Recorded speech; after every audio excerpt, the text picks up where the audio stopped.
everyone. We are so excited that you're joining us this morning. Today, we are going to learn about a man named Solomon and how he got an incredible amount of wisdom. The way that he got the wisdom is pretty wild. So wait till you hear the story coming up in just a little bit. But first, I want you to get up off the couch, get some wiggles out, stretch your arms. Do something like this. Okay, are you ready? We're gonna start worshiping the Lord through music. Have fun.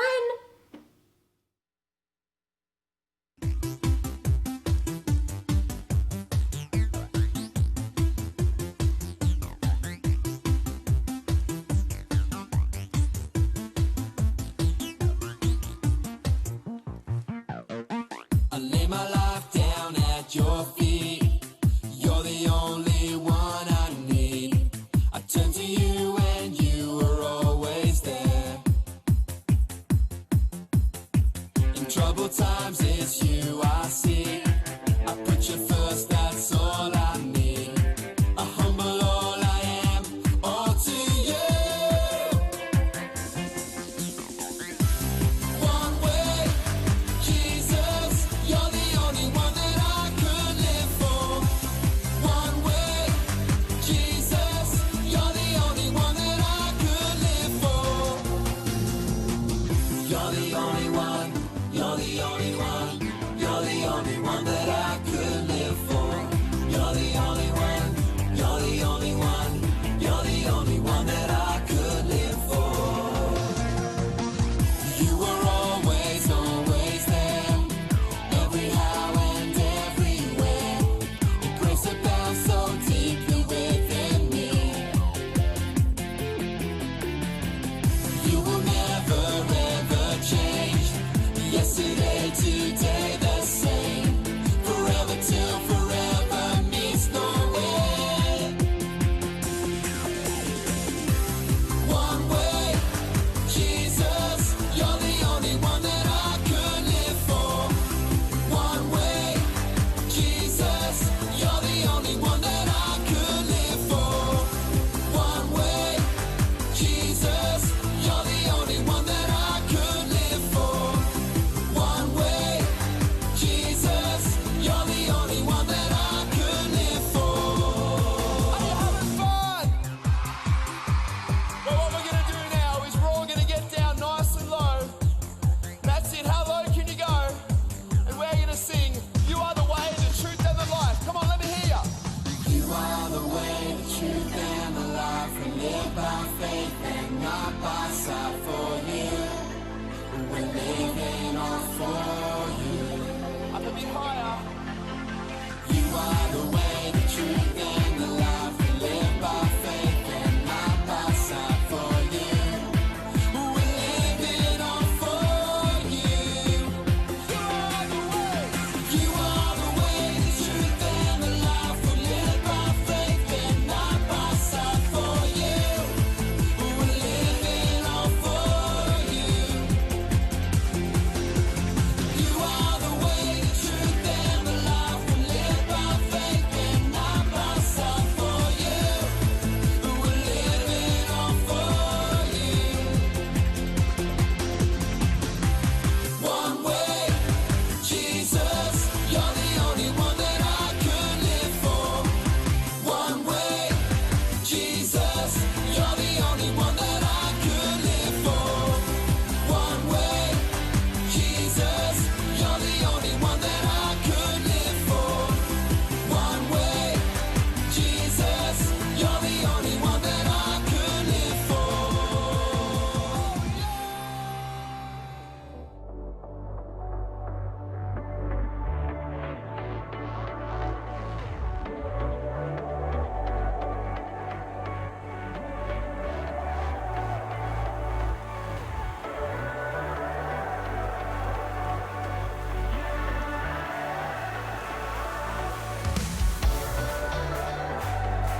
Hey kids, it's Safari J. I am so excited to be with you this morning.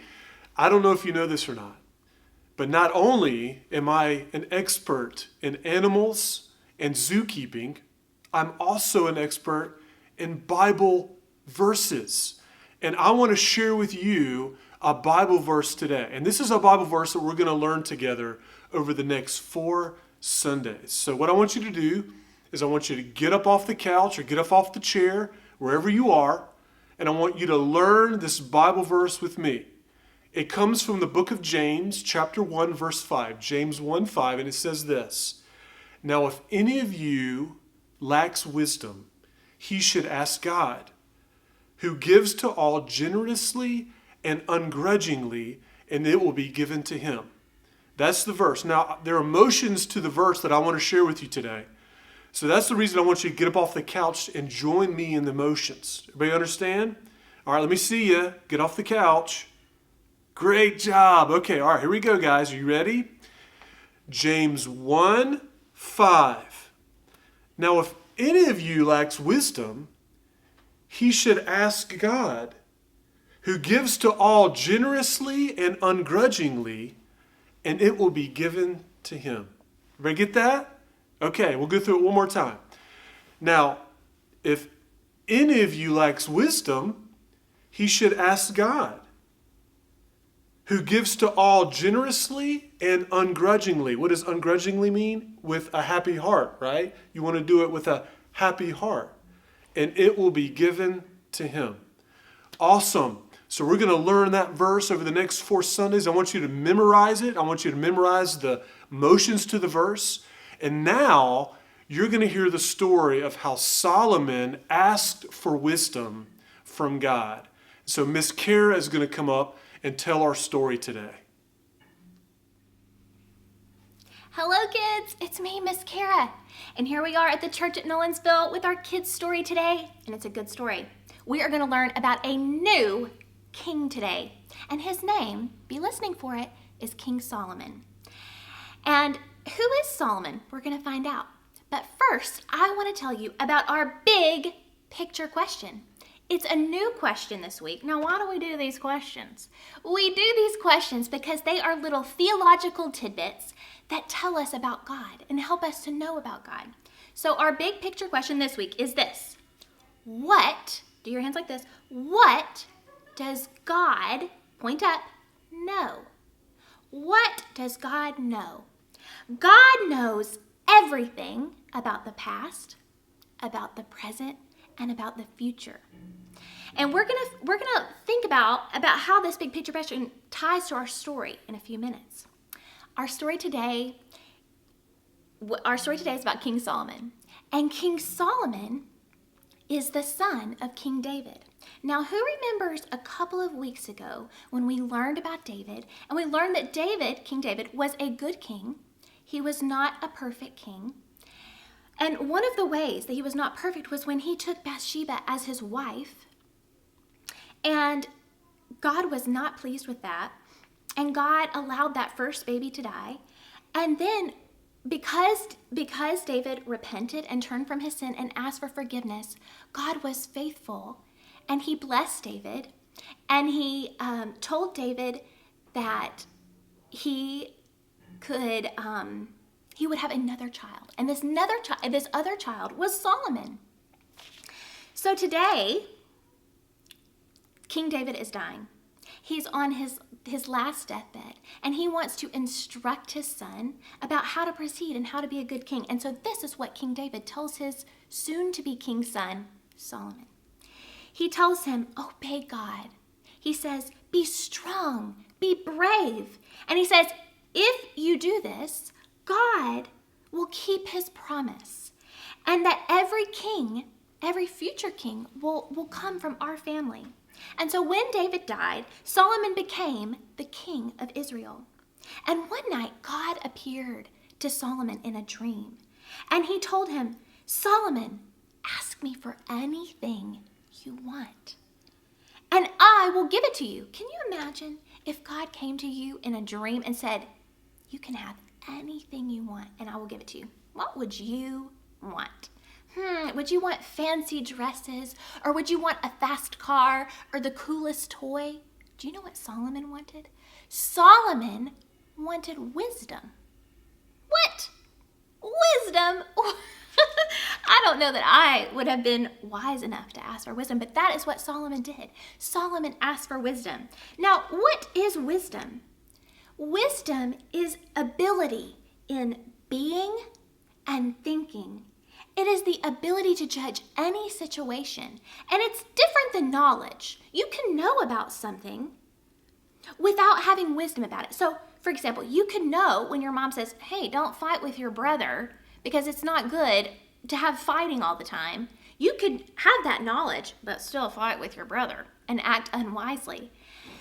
But wisdom is the ability to have knowledge and then allow it to help you to be different. And that is what God gave Solomon. And so guess what? Because of this, Solomon knew if he was going to be king, this is why he asked for wisdom. He knew if he was going to be king, and because he was still very young, he would need wisdom in order to be a good king. And he wanted to be a good king like his dad David. And so he asks and God gives. And God gives abundantly. And it says in the Bible that people came from all over the world to hear the wisdom of Solomon. And Solomon went on to write songs. He went on to write poems, and he went on to write proverbs, wise sayings. And so we will see in the next few weeks about how Solomon was a good king, and he was a wise king, but he was not a perfect king. Now, remember, what do these stories, what are they big, flashy lights about? They are big, flashy lights that are pointing to a future and perfect king. Who is that future and perfect king? It's King Jesus. Jesus is the future and perfect king that King David could not be, and that King Solomon, we will see that King Solomon could not be. So when we talk about our big picture question, what does God know? The reason we obey God, kind of like last week when we were learning about Psalms 23, and we were learning about how God leads us beside quiet waters, and he leads us in right paths. We will see how, because God knows everything that happened in the past, things that have already happened all throughout history, things that are happening right now, not just right here, but all over the world, and things that will happen in the future, because God knows all of that, we can trust God. So kids, I challenge you today to think about how you can trust God and how you can live wisely. And so thank you for listening to our story today. I hope you've enjoyed it. This is in 1 Kings 2 and 3. Go and read it with your family. I'm so happy you were here. Thank you for joining us today, and we'll see you again next week. Bye.